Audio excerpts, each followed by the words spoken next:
नमस्कार। किसी की भी जन्म कुंडली में मौजूद अलग-अलग ग्रह, चाहे वो शुभ ग्रह हों, चाहे वो अशुभ ग्रह हों, पाप ग्रह हों, क्रूर ग्रह हों, अलग-अलग प्रकार की कॉम्बिनेशंस बनाते हैं।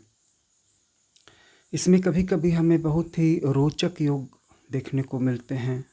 कभी किसी की कुंडली में 2 क्रूर ग्रह साथ में बैठे हैं, जैसे शनि और राहु साथ में बैठा है, और सेम उसी की कुंडली में कहीं 2 शुभ ग्रह साथ में बैठे हैं, जैसे गुरु और शुक्र साथ में बैठा है। अब अगर इन शुभ और अशुभ ग्रहों की जोड़ी जीवन में कुछ एक्सट्रीम करे, परेशानियों में या हैप्पीनेस में, the feeling of overall good में कुछ अच्छा करे, तो सरप्राइज नहीं होना चाहिए। और इनमें से अगर कोई एक ग्रह उच्च का है तो ये फिर उस एक्सट्रीमिटी को एक नेक्स्ट लेवल तक ले जाने का काम करते हैं। हम जानते हैं इस चीज़ को कि हम सब के जीवन एक जैसे नहीं हैं, एक बराबर नहीं हैं,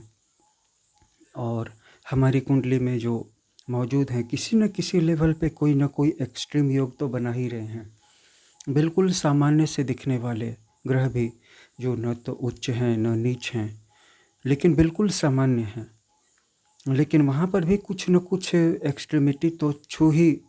ले रहे हैं। और इसका पता चलता है आपके रिस्पॉन्स से और परजिवेरेंस से। परजिवेरेंस क्या है कि हम अपने काम को किसी भी समय करते रहें, टुकड़ों में करें, लगातार करें, लेकिन काम को करना नहीं छोड़ें। ये परजिवेरेंस है, ये पाप ग्रहों से आता है। और जो फीलिंग है, गुड फीलिंग कि मेरा आज का दिन बहुत अच्छा गुजर रहा है, या मेरा ये हफ्ता बहुत अच्छा गुजरा, चाहे कोई लाभ हुए या वैसे भी फीलिंग जस्ट अच्छी आ रही है कि समय अच्छा फील हो रहा है, तो ये सब शुभ ग्रहों से आता है।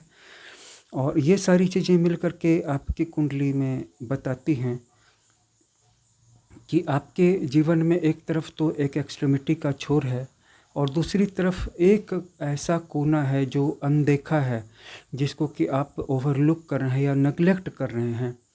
नज़रअंदाज कर रहे हैं, लापरवाही बरत रहे हैं। तो आप किस भाव में लापरवाही बरतेंगे, ये तीसरे भाव से पता चल जाता है। तीसरा भाव आपकी जन्म कुंडली का वो कोना है जिसकी ओर आप ध्यान से नहीं देख रहे हैं, और ध्यान से नहीं देखने का कारण ओवर कॉन्फिडेंस है या ओवर ट्रस्ट है कि ये चीज़ तो मेरे साथ बुरी हो ही नहीं सकती, ये चीज़ तो मेरे साथ खराब हो ही नहीं सकती, ये इंसान तो मेरे साथ खराब कर ही नहीं सकता, इस क्षेत्र में तो मेरी हार हो ही नहीं सकती। तो ये सारी चीज़ें आपको तीसरे भाव से दिखती हैं कि तीसरे भाव में क्या राशि है और उसका लॉर्ड कहाँ पर बैठा हुआ है। तीसरे भाव का लॉर्ड जहाँ पर भी बैठेगा, वहाँ पे व्यक्ति ओवर कॉन्फिडेंस में आ जाने के कारण लोगों से पंगा ले लेता है, क्योंकि उस किसी भी व्यक्ति के अंदर में जो एक ब्लाइंड फेथ होता है ना अपनी ताकत के ऊपर, कि मैं किसी से भी टकराऊंगा या जो भी मुझसे टकराएगा वो चूर चूर हो जाएगा, या आ जाए सामने पीस करके रख दूंगा, ये वाली जो कॉन्फिडेंस की फीलिंग जिसके अंदर आती है ना, कि कुछ लोगों को अपने शरीर की ताकत पे और कुछ लोगों को अपनी तर्क शक्ति पे गुमान होता है कि मैं शास्त्रार्थ में किसी को भी हरा सकता हूँ, या मैं कहीं पर भी पंचायत कर सकता हूँ, या मैं बोल सकता हूँ, मैं लिख सकता हूँ, मैं लड़ाई कर सकता हूँ, मैं अच्छा भाषण दे देता हूँ, मैं जब माइक पकड़ लेता हूँ तो पूरा स्टेज हिल जाता है। ये जो कॉन्फिडेंस है, चाहे वो ताकत पे हो, स्पीच पे हो, स्किल्स पे हो, बुद्धि पे हो, फाइटिंग पावर पे हो, तो ये सारी चीज़ें तीसरे भाव में आती हैं। और अगर तीसरे भाव का स्वामी नीच हो तो ऐसे व्यक्ति को अपने अवगुण पे गर्व होगा। जैसे कि कोई व्यक्ति दिन रात किसी की शिकायत करता है, या कोई महिला दिन रात शिकायत करती है, और इतना ही नहीं, उसको अपनी इस एबिलिटी पे गर्व होगा। वो खुद अपने आप को कहेगी कि मैं तो बहुत बड़ी रिपोर्टर हूँ, मैं बहुत बड़े जासूस हूँ। जबकि हकीकत की बात है कि ये सबसे घटिया क्वालिटी है इंसान की, कि जो दूसरों के बारे में ताक झांक करे, उनके बारे में डाटा इकट्ठा करे और उसकी शिकायत इधर करे, उसकी शिकायत इधर करे, लोगों को जलील करे, लोगों को शर्मिंदा करे, लोगों को खोखला करे,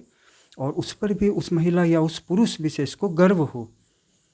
तो इसका कारण है कि तृतीय का स्वामी नीच भी है और उसको अपने बारे में पता नहीं, उसको अपनी लाइफ की उस क्वालिटी या डिसक्वालिटी के बारे में कोई अनुमान नहीं है। उसके बारे में वो उसके जीवन का अंधेरा कोना है। और दुख की बात तो यह है कि उसको उस पर गर्व भी है। बहुत सारे लोग ऐसे हैं जो ज़मीन के बारे में बहुत ज़्यादा जानते हैं, ज़मीन के कागज़ के बारे में, रसीद के बारे में, और इसका उपयोग वो उन लोगों को बेवकूफ़ बनाने में या अंधेरे में रखने में करते हैं जिनको कागज़, ज़मीन, रसीद, रजिस्ट्री पेपर्स की इतनी जानकारी नहीं है, और वो उनको ब्लैकमेल करते हैं या जीवन भर अंधेरे में रखते हैं। और उनको इस अपनी एबिलिटी का गर्व होता है, जैसे कि कोई डॉक्टर हो और वो किसी को बचा सकता हो 5 दवाइयाँ लिख के, उसमें से वो एक गलत दवा लिख दे या एक दवा कम लिखे और फिर उसका पेशेंट मर जाए और बाद में वो डॉक्टर गर्व करे, तो आप उस डॉक्टर को क्या कहेंगे कि बहुत बुद्धि वाला, बहुत दिमाग वाला डॉक्टर है, बहुत डेंजरस है, बहुत टैलेंटेड है? नहीं, वो गिरा हुआ है, वो नीच है। और उस पर से उसको गर्व हो कि सबका जीवन तो मेरी मुट्ठी में है। तो आपकी कुंडली का तीसरा भाव ऐसा है जहाँ से आप दूसरों को परेशान कर सकते हैं अपनी ओवर कॉन्फिडेंस के कारण या ओवर एबिलिटीज़ के कारण। लेकिन एक बात है ना कि व्हाट गोज कम्स अराउंड, बस इतना ही याद रखिएगा।